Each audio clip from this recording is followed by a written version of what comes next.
Okay, getting ghosted sucks. We've all been there. Trust me, every photographer experiences that, even if they say that they don't. It happens all the time, but that doesn't take away the frustration and just how exhausting it is to be constantly trying to connect with new clients and then not hearing back from them. It can really hurt like your feelings and make you feel like you just don't want to do it anymore. I've been there, and I have some tips for you to help you if you're feeling this way. The reason people ghost in the first place is, one, they're comparing prices. So they're going through a bunch of photographers, going through Google, typing in your location, just asking every photographer what their price is to try and find the best deal. Two, what you're offering isn't exactly what they're looking for. And three, life happens and something just came up. Sometimes people just realize, oh, I actually can't do this shoot, or that actually isn't going to work for me, so I'm just not going to reply, and they just don't realize how much it sucks for us. So my number one tip is to have all of your information right on your website. Have your packages, have your pricing, any info that your client may need, have it right on your website so that they can review it. The package or the price doesn't fit what they need, they don't even have to contact you. If you don't have your pricing or information on your website, then they're going to have to email you to find out what it is. And oh, that's Izzy. Hi, Iz. And you may this is my baby. But back to what I was saying, it's really important for you to have all your information listed on your website, because if you don't, then they're going to have to ask you, and if you're offering something that they don't want, they're just not going to respond. Okay, tip number 2 is to have a thorough contact form. In my last video about emails, I talked about this. I said, do not give out your email address, just have a contact form on your website that all your clients can fill out. If they're filling out the contact form, that means that they're going to the contact page where you can have a link to your pricing, your availability, everything that they'll need to know before booking you, which will avoid them ghosting afterward once they ask you and find out that it doesn't work for them. Don't forget to ask for people's budget in contact forms.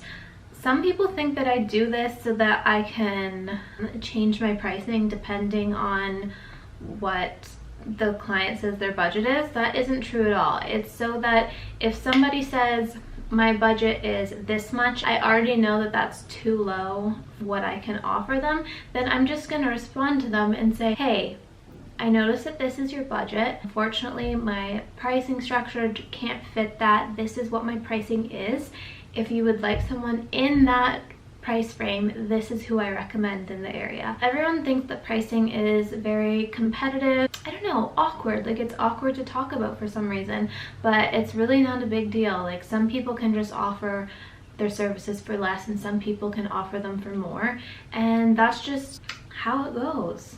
That's how the cookie crumbles. And if you need to know how to price your products, I do have a video on that. Not your products, your services. How to make wedding packages, I do have a video on that. The next tip is very important, and that is to ace your email intro. Meaning that first email should have all the information that they are going to need so that they don't have to ask you any questions. The more emailing back and forth that you have to do, the less likely that you're going to book the client. That's just how it is.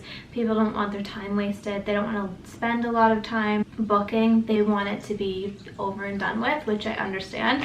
So if you need some tips on how to do that, watch my other video on emails. You need to offer the most value in the shortest message. You need to offer them the next step so they know how to book you, and they need to know that you're engaged and excited. My last and final tip is, if you're going to follow up, just follow up once and be done with it. Don't feel like you need to repetitively email them until they answer. Believe me, I've been there. I've done that. I feel like Pitbull when I say that. It's not going to make a difference. If they want to book with you, they will. They don't need to be reminded. And if you end up booking something else on the day that they wanted to, or if you can't book them in, then that's unfortunate, but it's kind of a good problem for you to have that you're booking that much anyway. You don't hear back from someone, try not to hold on to them, try not to let it break your heart. I usually just archive the archive. I just archive the email, wash my hands of it, because there's no use in getting hung up on a client that doesn't want to book with you. Overall, once you get busier and busier and busier and you're getting more inquiries, people are going to ghost you all the time and you won't even blink an eye at it. I can't even tell you how many inquiries I get for weddings that I don't hear back from, and like, I don't care. They're probably just going through Google trying to find the best deal, and that's not the client that I want anyways. I know that my value is way more than that. I'm not just here to offer somebody a good deal. My work matters, and that's why I price it the way that I do.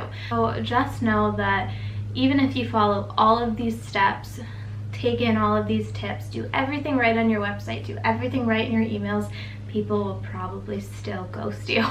That's just how it is, and like, life happens. I understand that. I hope that helps you a little bit, and if you're feeling down about being ghosted, please just know that you're definitely not alone. It happens to everybody, but try to work on your website, work on your emails, and see if that makes a difference in the future. And I hope that this video helped. Please let me know if there's any questions that you have or anything else that I can help you with. You can just leave it in the comments below. And I'm so happy that you made it this far. I'm so excited. Okay, bye guys.